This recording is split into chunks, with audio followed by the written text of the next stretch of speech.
Let's talk about the longshoreman strike criticisms. First and foremost, Okay, Ms. Christian, I don't know your name, so forgive me if I'm not coming at this correctly.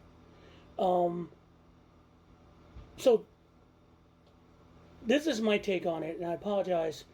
Um, I don't want to sound mansplaining, I'm not. And I just said it, so I probably am, so take it for what it's worth.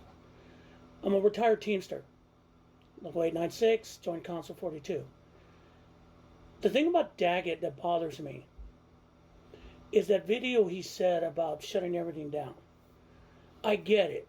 I know he's trying to to rile up the troops, and you know what? I don't mind automation as long as the people are part of the automation. They've tried this before. I worked in industries, especially in the brewing industry, where they did automation, but they found out they had a human behind the automator to make sure the shit worked. Every time they automate, something happens. Somebody has to be there to fix it. So they can try, but they're never going to get rid of the people. Their their demands are reasonable. They should get the 75% raise. They should have better safety features because they all did suffer during COVID. He was right in that speech. They took it on the hit for the rest of us, and that's because corporations didn't give a shit. Look up what happened during COVID. Those who worked in plants that produce pork, that processed pork, saw what happened. There was very few of them. That's why we had a shortage. And see what happened to those workers. And they weren't union members. The majority were just immigrants trying to make a living. That's sad. And that's what corporations do. Corporations don't give a shit about us, honestly. I just saw an article in the Atlantic about Amazon forcing everyone to come home because basically come back to the office because the corporate executives say it should be like that. Why? Because it was before. But the production's still good. No, we don't think so. That's what corporations think. Hell, a woman was found dead in a Wells Fargo office in San Francisco because no one checked on her for 2 days. She went to work and she died at her desk. They don't give a fuck. I know this. I know that. And when it comes to union strikes, I was there with the UAW and the Teamsters. President stood up with them. But I will say this. As a Teamster, and seeing our Teamster president go, well, we're not going to support anyone because a majority of our union is going to support Trump, so we're going to support no one. And then the entire country of union councils, the majority of local unions supported Kamala Harris. I will tell you, ma'am, Teamster presidents and union presidents can be totally dirty and look out for their own self-interest compared to their union members. You come up from a union, most union presidents come up from the job. But sometimes, or union officers come up from the job. Sometimes they forget where they come from. They get into the wheeling and dealing, the whining and dining, and then they think they're bigger than they are. In listening to that man's speech before or in context to to the strike, he wants to shut everything down. It sounds like he doesn't want to negotiate in good faith. Now, trust me, corporations don't want to negotiate in good faith, but if you pressure them, they will. Look at the UAW, they rolled over. And they still making money. All the things that the Longshoremen Union demand still let them make money. Also, the foreign countries aren't really influencing it. And it's the Maritime Association that's making a deal with the docks to get everything offloaded.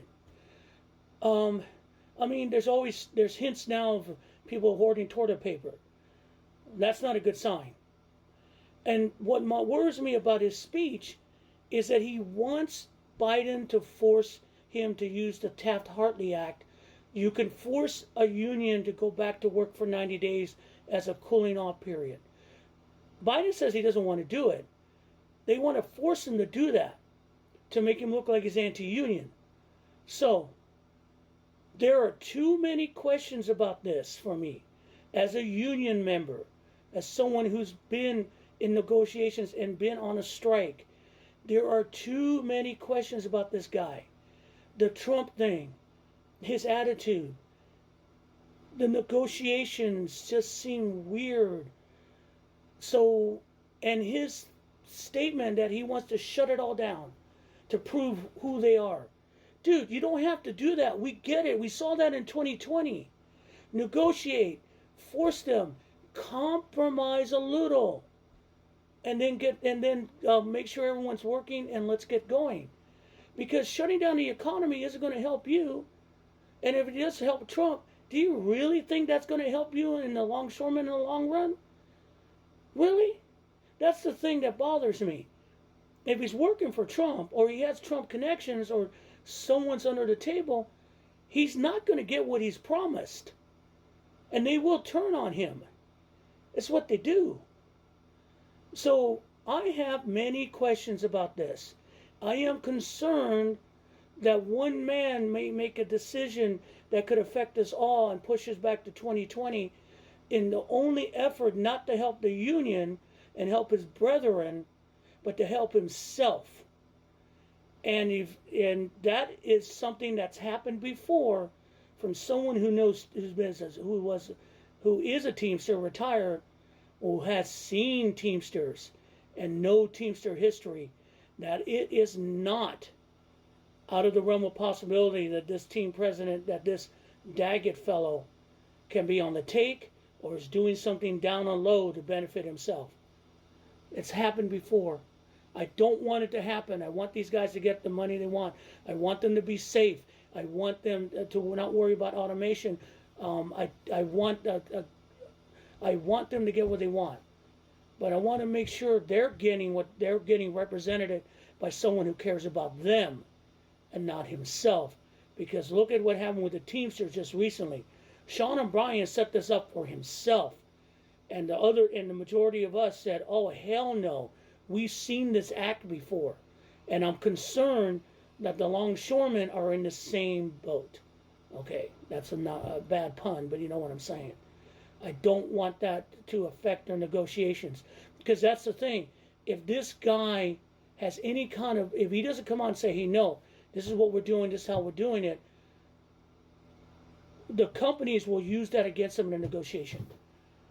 There's something going on here that I can't put my finger on it. That's my take.